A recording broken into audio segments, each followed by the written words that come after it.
হরে কৃষ্ণ। আগামী 17 অক্টোবর শুক্রবার পবিত্র রমা একাদশী ব্রতের দিন। বছরে 24টি একাদশী ব্রতের মধ্যে সব থেকে শ্রেষ্ঠ ব্রত এই রমা একাদশী ব্রত। কেন শ্রেষ্ঠ? কেন এটি হচ্ছে দামোদর মাস, আর এই দামোদর মাসে একটুকু পুণ্য কাজ করলে সহস্র পুণ্য কাজের সমান ফল লাভ করা যায়। আর সেই দামোদর মাসেরই প্রথম একাদশী ব্রত হচ্ছে রমা একাদশী ব্রত। যে ব্যক্তি এই একাদশী ব্রত পালন করবে 1,000 একাদশী ব্রত পালনের সমান ফল লাভ হবে। তাই অনেক ভক্তরাই একান্ত ভক্তি শ্রদ্ধা ভরে এই একাদশী ব্রত পালন করবে, ভগবান শ্রীবিষ্ণুর পুজো করবে। কিন্তু এই শুভ দিনে আপনি ব্রত করতে না পারলেও কোন খাবারটি গ্রহণ করলে সৌভাগ্য আসে, সেই সঙ্গে শাস্ত্রে এই রমা একাদশী ব্রতের বিশেষ মাহাত্ম্য কথা বর্ণনা করা হয়েছে। আজকের এই পর্বে আমরা সেই প্রসঙ্গে জানার চেষ্টা করব এবং পারণ কখন করতে হবে। ব্রত তো হচ্ছে আগামী শুক্রবারে, কিন্তু পারণ হচ্ছে গুরুত্বপূর্ণ বিষয়। সঠিক সময়ের মধ্যে ব্রত করে পারণ করতে হয় একাদশীর। তো সেই পারণের সময়টা আমরা জেনে নেব এই পর্বে। তাই সকলকেই স্বাগতম জানাচ্ছি আমাদের এই সনাতনী বার্তায়। আজকের আশা করছি আজকের এই বার্তাগুলো আপনাকে সমৃদ্ধ করবে। তো ভালো লেগে থাকলে একটি লাইক করে কমেন্টে জয় শ্রী দামোদর ভগবানের জয় একবার হলেও লিখে যাবার অনুরোধ জানাচ্ছি। দেখেন, বছরে এই দামোদর মাসকে কেন এত গুরুত্ব দেওয়া হয়? কেননা এই মাসে সব থেকে ঐতিহাসিক একটি ভক্তিমূলক কাহিনী পাওয়া যায়। স্বয়ং মা যশোদা দেবী তিনি দামোদরের পেট এই দিনে দড়ি দিয়ে বেঁধেছিলেন। এমনকি জগতের কারো সাধ্য আছে, সে দেবতা হোক কিংবা অসুর, ভগবানের পেটকে বাঁধতে পারে, ভগবানকে বেঁধে রাখতে পারে। জগতে কোনো অসুর কিংবা কোনো দেবতার আজ পর্যন্ত কিন্তু এই সাধ্য নাই। এমনকি কোনো মনি ঋষিকে আপনি দেখবেন না ভগবানকে বেঁধে রাখতে পারে। এই সামর্থ্য কিন্তু কারো মধ্যে নেই। তবে একজনের মধ্যে আছে, তিনি হচ্ছে বৈষ্ণব বা ভগবানের ঐকান্তিক ভক্ত। যারা ভগবানকে ভালোবাসে, পুত্রজ্ঞানে ভগবানকে ভয় করা মানে ভয় দেখাতে পারে, লাঠি দিয়ে তাড়া করতে পারে। সেই নন্দ মহারাজও কখনো কখনো কৃষ্ণকে ভয় দেখিয়েছে, এই কৃষ্ণ এটা ভুল, এটা করা যাবে না। আরে বলরাম কখনো কখনো কৃষ্ণকে ভয় দিয়ে তাকে সেই দুষ্টমি কাজগুলো থেকে বাধা প্রদান করত। তো এই জন্য হচ্ছে ভক্ত এত মহিমাপূর্ণ। আর এই দামোদর মাসটা হচ্ছে ভক্তের মাস। যদি কোনো ভক্ত এই মাসে ভগবানকে ভালোবেসে কোনো সেবা করে, তা অক্ষয় পুণ্য ফল প্রদান করে। ভগবান শ্রীকৃষ্ণ অত্যন্ত প্রসন্ন হন। তাই ভগবান শ্রীকৃষ্ণ তার স্ত্রী সত্যভামাকে বলেছেন, দেবী, যদি কেউ এই দামোদর মাসটি বিশেষ করে পালন করতে পারে, আমার পুজো করতে পারে, সে তার আত্মীয় স্বজন পরিজন সহ তার সমস্ত পাপ থেকে মুক্ত হবে এবং অন্তিমে আমার কাছে বৈকুণ্ঠ ধামে ফিরে আসবে। তো এটা মহিমাপূর্ণ হচ্ছে এই রমা একাদশী ব্রত। মানে শুধু রমা একাদশী নয়, দামোদর মাস। আর সেই দামোদর মাসের মধ্যে আবার একে তো হচ্ছে দামোদর মাস শ্রেষ্ঠ, তার মধ্যে আবার রমা একাদশী ব্রত আরো শ্রেষ্ঠ দিন, একাদশী হরিবাসর। আর সেই একাদশী ব্রত আপনারা প্রত্যেকেই ভক্তি ভরে পালন করবেন। তো একাদশীর পালন করতে হবে কিন্তু পরের দিন, আগামী শুক্রবারে ব্রত, শনিবার সকাল 5টা 57 মিনিট থেকে 9টা 47 মিনিটের মধ্যে। এই সময়টুকুর মধ্যে ভগবানের প্রসাদ দিয়ে আপনারা পালন করবেন। আমরা অনেকে আছে পালন করি কিন্তু প্রসাদ দিয়ে নয়, কিন্তু প্রসাদ ছাড়া কিন্তু পালন করতে নেই। ভগবানের দিব্য প্রসাদ গ্রহণ করে ভগবানের কাছে প্রার্থনা করে পালন করবেন। তো এখন আমরা জেনে নিচ্ছি এই রমা একাদশী ব্রত যারা পালন করবে তারা কি ফল লাভ করতে পারে। শাস্ত্রে এই রমা একাদশী ব্রতের বিশেষ মাহাত্ম্য কথা বর্ণনা করা হয়েছে। আপনারা অবশ্যই এই দিনে ব্রত না করলেও নিজেরা পরিবারের সবাই মিলে এই রমা একাদশীর দিনে ব্রত কথা পাঠ করবেন, শ্রবণ করবেন। এর ফলে অনেকাংশেই এই ব্রতের ফল প্রাপ্ত করা যায়, কেননা শ্রবণকে সব থেকে মহিমাপূর্ণ বলা হয়েছে। তাই নববিধা ভক্তির মধ্যে প্রথম হচ্ছে শ্রবণ করা। আমরা জানি ভগবানের নাম সংকীর্তন করা শ্রেষ্ঠ, কিন্তু সেই নাম সংকীর্তনের আগেও আরো শ্রেষ্ঠ ভক্তি হচ্ছে শ্রবণম মঙ্গলম, তারপরে হচ্ছে বিষ্ণু স্মরণম। তো সেই শ্রবণ করবেন এই ব্রত কথা। তাই আসুন আমরা এখন জেনে নিচ্ছি প্রথমত রমা একাদশীর মাহাত্ম্য কথা। রমা একাদশী ব্রত, এক সময় যুধিষ্ঠির মহারাজ ভগবান শ্রীকৃষ্ণকে বললেন, হে জনার্দন, কার্তিক মাসের কৃষ্ণপক্ষের একাদশীর নাম এবং মাহাত্ম্য কৃপা করে আমাকে বলুন। শ্রীকৃষ্ণ বললেন, হে রাজন, মহাপাপ দূরকারী সেই একাদশীর রমা নামে বিখ্যাত। এই আমি এখন এর মাহাত্ম্য বর্ণনা করছি, আপনি মনোযোগ সহকারে শ্রবণ করুন। পুরাকালে মুচুকুন্দ নামে এক সুপ্রসিদ্ধ রাজা ছিলেন। দেবরাজ ইন্দ্র, বরুণ, যম এবং ধনপতি কুবেরের সাথে তার বন্ধুত্ব ছিল। ভক্তশ্রেষ্ঠ বিভীষণের সাথেও তার অত্যন্ত সদ্ভাব ছিল। তিনি ছিলেন বিষ্ণু ভক্ত এবং সত্যপ্রতিজ্ঞ রাজা। এইরূপে তিনি ধর্ম অনুসারে রাজ্য শাসন করতেন। চন্দ্রভাগা মনে তার একটি কন্যা ছিল, চন্দ্রভাগা নামে। চন্দ্রসেনের পুত্র শোভনের সাথে তার বিবাহ হয়েছিল। শোভন এক সময় শ্বশুর বাড়িতে বেড়াতে এসেছেন। দৈবক্রমে সেই সময় উপস্থিত হলো এই কার্তিক মাসের রমা একাদশী ব্রত। এবং এই তিথিতে সেই রাজ্যে একটা নিয়ম ছিল যে এই রাজ্যে কেউ কোনোদিন একাদশী ব্রত পালন না করে থাকতে পারবে না। এবং একাদশীর আগের দিনে রাজা নাগরা বাজিয়ে ঘোষণা করে দিতেন যে এই রাজ্যে আগামীকালকে একাদশী, কেউ জলপান পর্যন্ত করবে না, সবাইকে বাধ্যতামূলক একাদশী ব্রত পালন করতে হবে। তো এখান থেকে একটা শিক্ষা দেখুন, বৈষ্ণব রাজা কিন্তু তার বৈষ্ণবীয় ভক্তি ভগবানের উদ্দেশ্যে প্রত্যেকেই ব্রত করতে হবে। এই জন্য ওই রাজাও ধন্য, ওই রাজ্যও ধন্য। তো এই রাজা মহাপুণ্যময় রাজা, সেই রাজার এই আদেশ শুনে স্বামীকে তখন দেখে পতিপরায়ণা চন্দ্রভাগা মনে মনে চিন্তা করতে লাগলেন, হে ভগবান, আমি এখন কি করি?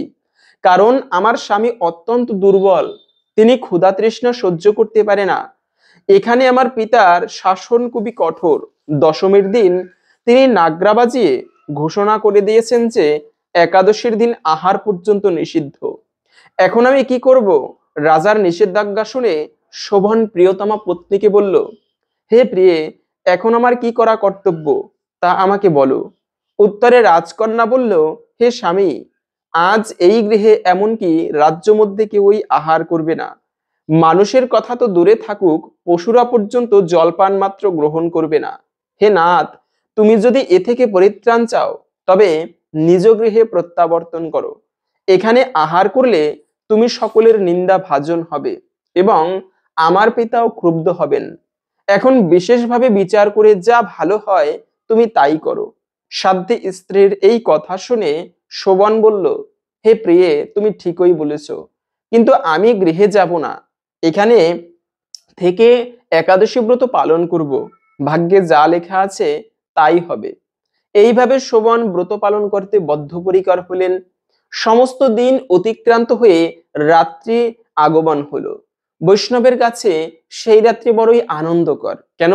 বৈষ্ণব ব্রত করে, ভগবানের নাম গান করে, নৃত্য করে, খুবই আনন্দ লাগে। আপনারা অনেকে আছে মন্দিরে গেলে, এই যে ইস্কন মন্দির, বৃন্দাবনে যাবেন, এত নৃত্য করে ভক্তরা। আমরা কি হয়, অনেক সময় লজ্জা পাই, প্রথম প্রথম লজ্জার বশবর্তী হয়ে নৃত্য করি না। শাস্ত্রে পাওয়া যায় আপনার নৃত্যের ফলে শরীরটা হালকা হয়। যেমন সায়েন্টিফিকের ভাষায় যদি কেউ কান্না করে, তার ভিতরের দুঃখগুলো সেই কান্নার মাধ্যমে অনেকটা লাঘব হয়। আবার এই যে নৃত্য করার মাধ্যমে মনে এত প্রশান্তি অনুভব হয়। তেমনি শাস্ত্রেও পাওয়া যায় দুই বাহু উঁচু করে যদি কেউ নৃত্য করে তবে তার জন্মার্জিত পাপরাশি বিধৌত হয়ে যায়। এবং পা দিয়ে যখন সেই ধরিত্রীর উপরে নৃত্য করা হয়, সেই বসুমাতার ধরিত্রীও পর্যন্ত শুদ্ধ হয়ে যায় সেখানের।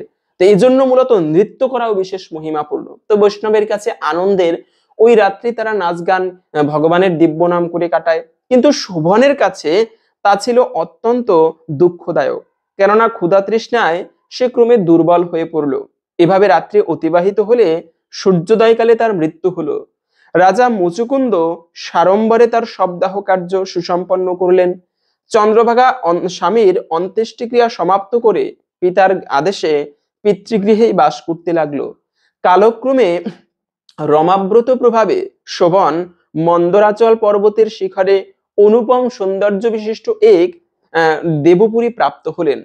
এক সময় মুচুকুন্দপুরের সোমশর্মা নামে এক ব্রাহ্মণ তীর্থ ভ্রমণ করতে করতে সেখানে উপস্থিত হলেন। সেখানে রত্নমণ্ডিত বিচিত্র স্ফটিক খচিত্র সিংহাসন, রত্নালঙ্কারে বিভূষিত রাজা শোভনকে দেখে তিনি চিনতে পারলেন। গন্ধর্ব ও অপ্সরা দ্বারা নানা অলঙ্কারে সে পূজিত হচ্ছিলেন। রাজা মুচুকুন্দের জামাতা রূপে ব্রাহ্মণ তাকে চিনতে পেরে তার কাছে গেলেন। শবানু সেই ব্রাহ্মণকে দেখে আসন থেকে উঠে দাঁড়ালেন এবং সেই ব্রাহ্মণের চরণ বন্দনা করলেন। শ্বশুর মুচুকুন্দ ও স্ত্রী চন্দ্রভাগা সহ নগরবাসী সকলের কুশল বার্তা জিজ্ঞাসা করলেন। ব্রাহ্মণ সকলের কুশল সংবাদ জানালেন এবং ব্রাহ্মণ জিজ্ঞাসা করলেন শোভনকে, এমন বিচিত্র মনোরম স্থান কেউ কোনোদিন দেখেনি, আপনি কিভাবে এই দিব্য স্থান প্রাপ্ত হলেন তা সবিস্তারে আমার কাছে বর্ণনা করুন। শোভন বললেন যে কার্তিক মাসের কৃষ্ণপক্ষিয়া রমা একাদশী সর্বব্রতের মধ্যে শ্রেষ্ঠ। আমি তা শ্রদ্ধার রহিত পালন করেছি, তারপরেও এমন আশ্চর্যজনক ফল লাভ করেছি। আপনি কৃপা করে চন্দ্রভাগাকে সমস্ত ঘটনা বলবেন। সোমশর্মা মুচুকুন্দপুরে ফিরে এসে চন্দ্রভাগার কাছে সমস্ত ঘটনার কথা জানালেন। ব্রাহ্মণের কথা শুনে অত্যন্ত আনন্দিত চন্দ্রভাগা বললেন, হে ব্রাহ্মণ, আপনার কথা শুনে আমার কাছে স্বপ্ন বলে মনে হচ্ছে। তখন সোমশর্মা বললেন, হে পুত্রী, যেখানে তোমার স্বামীকে আমি স্বয়ং সচক্ষে দেখেছি অগ্নিদেবের মতো দীপ্তিমান, তার নগরও আমি দর্শন করেছি, কিন্তু তার নগর স্থির নয়, তা যাতে কোনো মতে স্থির হয় তার উপায় করো। এসব কথা শুনে চন্দ্রভাগা বললেন, তাকে দেখতে আমার একান্ত ইচ্ছে হচ্ছে, আমাকে এখনই তার কাছে নিয়ে চলুন, আমি ব্রত পালনের পুণ্য প্রভাবে ওই নগরকে স্থির করে দেব।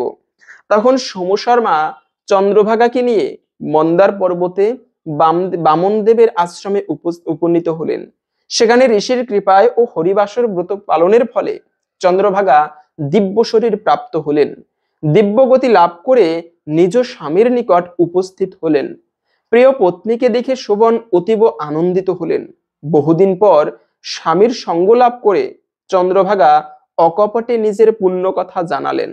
হে প্রিয়, আজ থেকে 8 বছর আগে আমি যখন পিতৃগৃহে ছিলাম, তখন থেকেই এই রমা একাদশীর ব্রত নিষ্ঠা সহকারে পালন করতাম।